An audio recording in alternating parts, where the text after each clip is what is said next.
Hello everyone. आज हम class 12 के व्यवसाय अध्ययन सब्जेक्ट के चैप्टर सेकंड प्रबंध के सिद्धांत के नेक्स्ट टॉपिक को देखेंगे। आज का जो हमारा टॉपिक है वह है एफ.डब्ल्यू. टेलर द्वारा प्रतिपादित प्रयोगों के सिद्धांत या फिर एफ.डब्ल्यू. टेलर की साइंटिफिक वर्क स्टडी। प्रयोगों के सिद्धांतों के अंतर्गत टेलर ने एक बात के ऊपर बहुत जोर दिया कि जो भी कार्य श्रमिकों को दिया जाता है वह कम समय में या फिर समय के अंतर्गत पूरा हो तथा कम से कम मानवीय तथा भौतिक साधनों का उपयोग करके हम अपव्यय को रोक सकें। इसीलिए उन्होंने समय अध्ययन, गति अध्ययन तथा थकान अध्ययन के प्रयोग किए और ये सारे प्रयोग उन्होंने किस पर किए हैं? श्रमिकों पर किए हैं। क्यों? क्योंकि प्रबंध के अंतर्गत हम कार्य किससे लेते हैं? श्रमिकों से लेते हैं।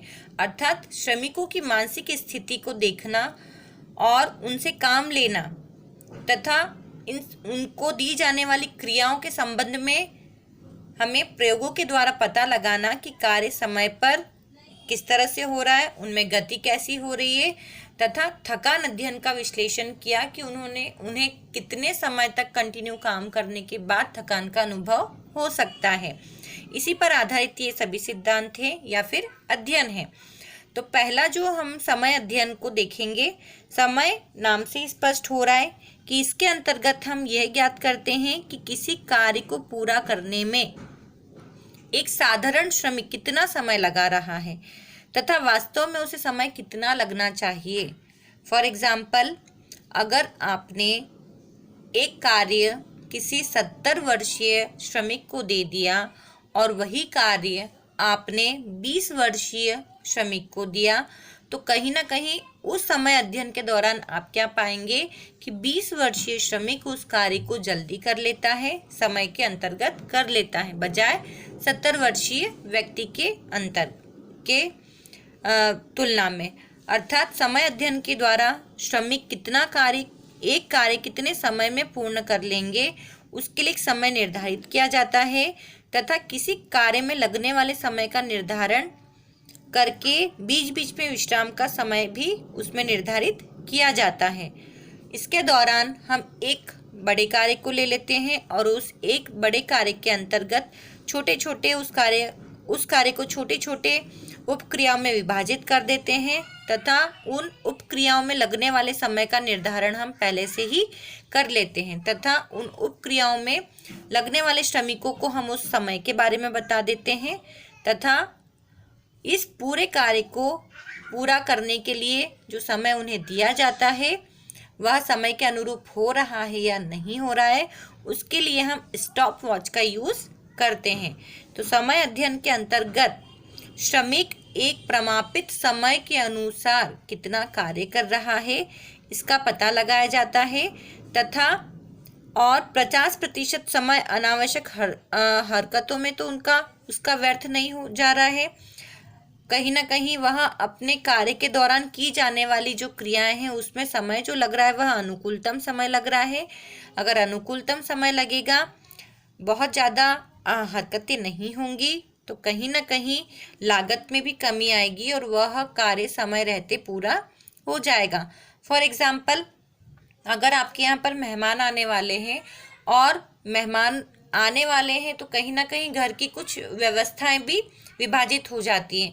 खाना बनाना है, घर की साफ सफाई करना है, मेहमानों को अगर स्टेशन से लाना है, ठीक है, उन्हें मंदिर दर्शन करवाने ले जाना है, तो ऐसे बहुत सारे काम हो जाते हैं जिनके लिए आप सबसे पहले क्या करेंगे, उन क्रियाओं का विभाजन कर देंगे। बट सबसे प्रायोरिटी पे जो कार्य आता है वो क्या है? खाना बनाना।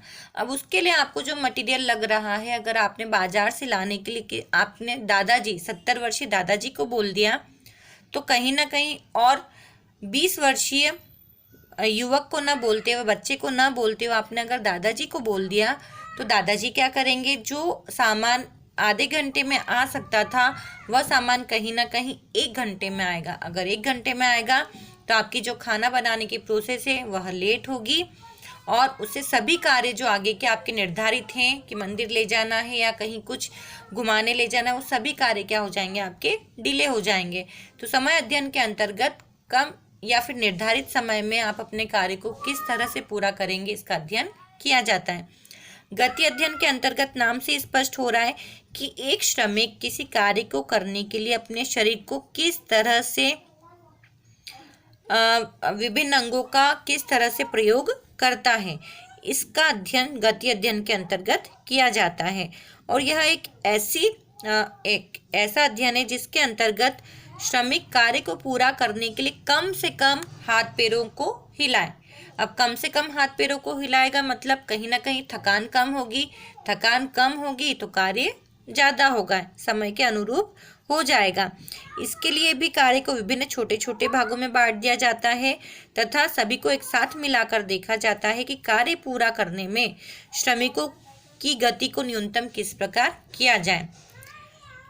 इसके फॉर एग्जांपल जैसे हमारे स्कूल में पहले कैंटीन बहुत दूर थी, जहाँ पहले लाइब्रेरी थी उसके पास कैंटीन थी और रेसेस होती थी। रेसेस में बच्चे कहाँ पर जाते थे, वहाँ कैंटीन में जाते थे। अब यहाँ से सीधे पूरा प्लेग्राउंड क्रॉस करके वहाँ जाना, उसके बाद वहाँ पे नाश्ता वगैरह करना, उसके बाद फिर बेल लगी, फिर हम दौड़ते दौड़ते आए, फिर पानी पीने जाना।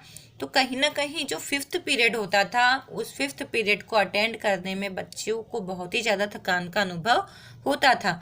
बट अब जो व्यवस्था है वो क्या है, जस्ट निकले बाहर और वहीं पर हमारी कैंटीन है, तो जिससे बच्चे वहीं पर खा लें और क्लासरूम में आने में उन्हें टाइम न लगे और उन्हें थकान न हो। मतलब उनके हाथ पैरों को उन्होंने कम हिलाया डुलाया, जिससे क्या हुआ, वह 5th पीरियड का जो लेक्चर है थोड़ा मन लगा के सुन सकते हैं, जिसमें उनका ध्यान लग सकता है।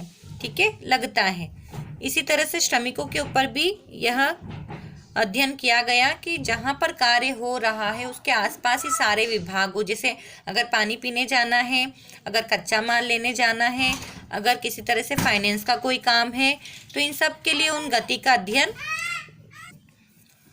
तो उन सभी क्रियाओं के लिए गति का अध्ययन किया जाता है तथा सर्वश्रेष्ठ गति या सर्वश्रेष्ठ मेथड का पता लगाया जाता है जिसमें न्यूनतम समय में अधिक से अधिक कार्य किया जा सके। अब जो तीसरा अध्ययन है वह है थकान का अध्ययन। थकान अध्ययन से ही पता चल रहा है कि जब श्रमिक कार्य करे तो उन कार्य के घंटों में, सपोज अगर उसे 8 घंटे काम करना है या 12 घंटे काम करना है, तो उस कार्य के दौरान उसे कितना टाइम दिया जाए बीच बीच में, जिससे उसे थकान का अनुभव न हो या फिर कम हो। तो थकान अध्ययन के अंतर्गत इस बात का विश्लेषण किया जाता है कि थकान कब, क्यों और कैसे होती है तथा इसी विश्लेषण के आधार पर थकान को कम करने के उपायों को खोजा जाता है। थकान किस किस तरह की हो सकती है, शारीरिक थकान हो सकती है, भौतिक थकान हो सकती है, मानसिक थकान हो सकती है। जिसके भौतिक थकान कब होगी, जिसके अंतर्गत आप अधिक समय लगा रहे हैं, कार्य की व्यवस्था अच्छी नहीं है, पारिवारिक परेशानियां आ गई, मानसिक परेशानी में प्रबंधकों का अमानवीय व्यवहार आ गया या कुछ सामाजिक कारण सम्मिलित हो गए। तो कहीं ना कहीं यदि हम दिमाग से भी परेशान होते हैं, मानसिक संतुलन ठीक नहीं होता, तब भी हमें शारीरिक थकान महसूस होती है। तो अब थकान को दूर करने के लिए समय समय पर शारीरिक परीक्षण करवाना, स्वास्थ्य संबंधी शिक्षा देना, छुट्टियों की व्यवस्था करना, विश्राम के समय का निर्धारण करना, कार्य समय में कमी लाना, ये सभी इसके अंतर्गत अध्ययन किया जाता है। फॉर एग्जाम्पल जैसे आपका भी एक प्रमापित समय है कि 40 मिनट का लेक्चर होगा, अगर वही आपका लेक्चर 1 घंटे का हो जाए या 1.25 घंटे का हो जाए, तो कहीं ना कहीं आप धीरे धीरे पढ़ते पढ़ते आप बोर हो जाएंगे। आधे घंटे के बाद आपको ऐसा लगना लगेगा कि नहीं, आप थोड़ा सा हमें स्टॉप मिलना चाहिए। कंटिन्यू 1 से 1.25 घंटे तक आप उस लेक्चर को नहीं सुन पाएंगे। तो ये हमारे तीनों अध्ययन थे, समय अध्ययन, गति अध्ययन तथा थकान अध्ययन। अब हम नेक्स्ट टॉपिक पे चलते हैं, समय व गति अध्ययन में अंतर। हमने अर्थ अच्छे से समझ लिया है तो अंतर हम उसको समझ के भी लिख सकते हैं। तो पहला, समय अध्ययन का अर्थ है कार्य को करने में लगने वाला समय। यह इसका अर्थ है कि एक श्रमिक से यदि आप कार्य लेते हैं तो उस कार्य को करने में कितना समय लगेगा। और गति अध्ययन के दौरान, कार्य के दौरान जो अनावश्यक क्रियाएं हो रही है उन क्रियाओं का पता लगाकर उन्हें नियंत्रित करना। दूसरा है उद्देश्य। समय अध्ययन के अंतर्गत कार्य का समय पहले से ही प्रमापित होता है कि अगर आपको ये काम करना है तो इसमें आपको 10 मिनट का समय दिया जाता है, इसके अंतर्गत ही वह काम होना चाहिए। गति अध्ययन के दौरान, कार्य के दौरान की जाने वाली क्रियाओं को निर्धारित किया जाता है कि अगर आपको ये कार्य करना है तो आपको इन क्रियाओं, इस मेथड को यूज़ करके ही करना है, ऐसा नहीं कि आप अपनी इच्छा से उसे करें। थर्ड है उपकरण। जो समय अध्ययन है उसके लिए स्टॉप वॉच का प्रयोग किया जाता है, तथा गति अध्ययन के लिए जो कैमरे लगाए जाते हैं, जैसे हमारे स्कूल में भी कैमरे लगे हुए हैं, उससे हम पता लगा सकते हैं कि किस तरह से गतिविधि हो रही है, बच्चों की हो रही है, टीचर्स की हो रही है, किस तरह से सारी चीज़ें कैमरे के थ्रू हमें पता चल सकती हैं। और फोर्थ पॉइंट है हमारा क्रम।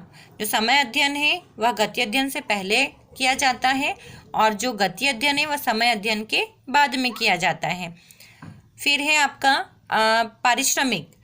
इसके अंतर्गत जो हमने समय प्रमापित किया है कि 10 मिनट के अंतर आपको काम करना है, तो अगर आपने 10 मिनट के अंदर काम कर लिया तो आपको ज़्यादा मजदूरी मिलेगी, अगर 10 मिनट के बाद में काम किया तो आपको कम मजदूरी मिलेगी। गति अध्ययन के अंतर्गत किसी भी तरह का प्रमापित समय का संबंध नहीं होता है, मजदूरी का भी इसमें संबंध नहीं होता है। इसमें सिर्फ जो अनावश्यक क्रियाएं, हाथ पैर हिलडुल रहे हैं, गति हो रही है अनावश्यक जो नहीं होना चाहिए, उनके संबंध में ही कार्य किया जाता है। धन्यवाद।